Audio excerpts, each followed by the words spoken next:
کہہ رہا ہوں میں یہ ناپ کر تول کر اپنے ایمان کی آواز پر بول کر.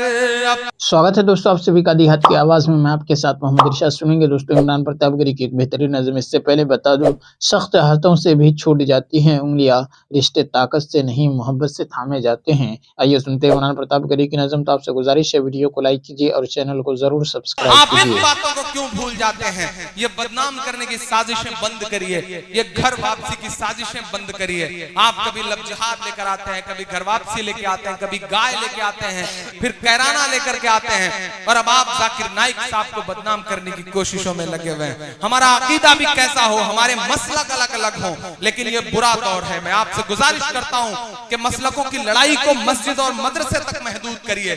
سڑک پر ایک نظر آئیے، اپنے خلاف ہونے والے ظلم کے ساتھ کھڑے ہوئیے. آج نہیں کھڑے ہوں گے تو آپ کا بھی نمبر آنے والا ہے. میں آپ سے یہ گزارش کرتے ہوئے ایک نظم شروع کرتا ہوں. وہ کہتے ہیں 5 لاکھ لیجئے اور گھر واپس آ جائیے. وہ یہ بھول جاتے ہیں کہ دنیا کی ایک سپر پاور طاقت میں ایک شخص ہوا کرتا تھا.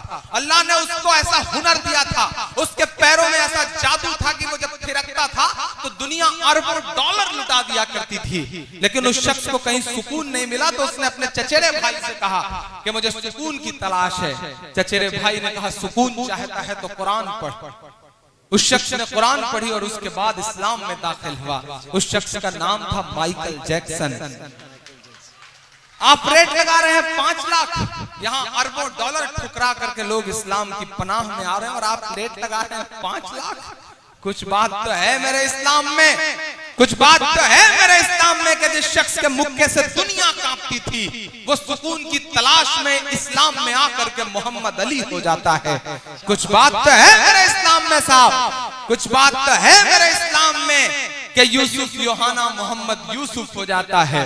کچھ بات تو ہے میرے اسلام میں کہ سنیتا ولیمز جب انترکش جاتی ہیں تو انہیں وہاں سے صرف 2 جگہ روشنی دکھائی پڑتی ہے، اور وہ 2 جگہیں ہیں مکہ اور مدینہ. کچھ بات تو ہے میرے اسلام میں. میں ایک نظم پڑھتا ہوں آپ کی عدالت میں صاحب. ایسے بہت سارے چہرے ہوں گے جنہوں نے شاید پہلے نہیں سنا ہو مجھے. میں جن چیزوں کے لئے یا تو بہت بدنام ہوں یا بہت مشہور ہوں، کوشش کرتا ہوں کہ وہاں تک آپ کو پہنچاؤں. پڑھتا ہوں صاحب. کہہ رہا ہوں میں یہ ناپ کر تول کر. میں ہمت کرتا ہوں میری آواز سے آواز ملانا. لبوں پر ہم سجا کر آیت قرآن نکلے ہیں، وطن پر مرنے مٹنے کا لیے ارمان نکلے ہیں. زمانہ گر تلا ہے جان لینے پر تو کیا ڈرنا، ہتھیلی پر سجا کر ہم بھی اپنی جان نکلے ہیں. ہتھیلی پر سجا کر ہم بھی اپنی جان نکلے ہیں. فیض بھائی پڑھتا ہوں نظم. کہہ رہا ہوں میں یہ ناپ کر تول کر اپنے ایمان کی آواز پر بول کر، اپنے ایمان کی آواز پر بول کر.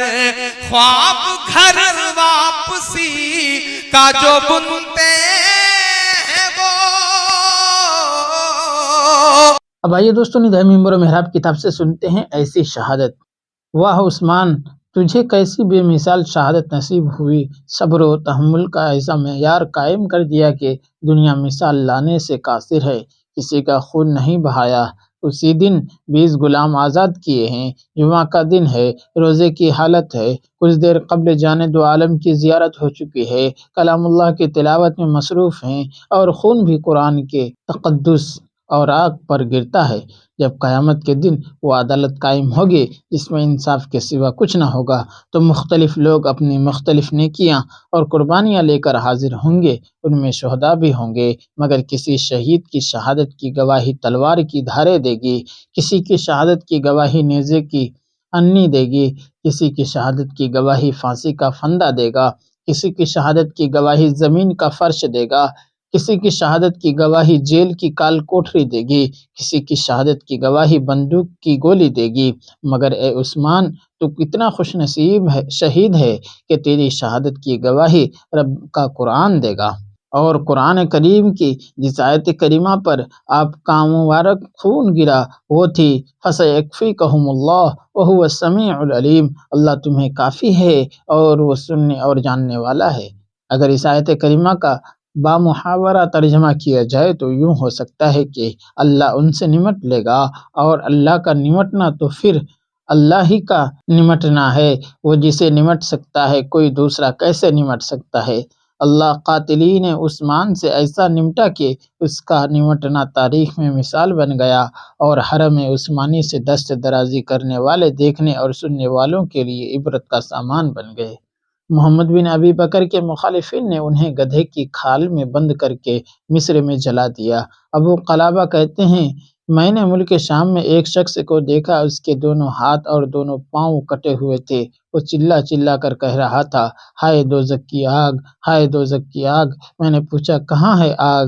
اس نے کہا مجھے اندر سے جلا رہی ہے، تم اسے نہیں دیکھ سکتے۔ میں نے پوچھا کون ہو تم؟ اس نے جواب دیا میں وہ بدبخت ہوں جس نے حضرت ذوالنورین کی اہلیہ حضرت نائلہ کو تمانچہ مارا تھا، انہوں نے مجھے بددعا دی تھی جس کے نتیجہ میں آج اس حالت میں پہنچا ہوں۔ یزید بن حبیب کہتے ہیں حضرت عثمان پر حملہ کرنے والوں میں سے ہر شخص کو جنون ہو گیا تھا، کوئی بھی اس سے نہیں بچا۔ مظلومیت کی انتہا۔ جمعہ کے دن عصر کے وقت شہادت کا واقعہ پیش آیا۔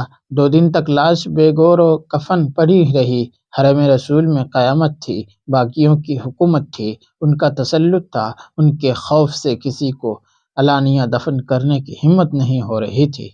اتوار کا دن گزر گیا، رات ہوئی تو چند جانثاروں نے ہتھیلی پر جان رکھ کر تجہیز و تکفین کی جرأت کی اور غسل دیے بغیر خون آلودہ کپڑوں میں شہید مظلوم کا جنازہ اٹھایا، اور وہ محسن اسلام جو کابل سے مراکش تک کا فرما روا تھا، صرف 17 آدمیوں نے اس کی نماز جنازہ پڑھی۔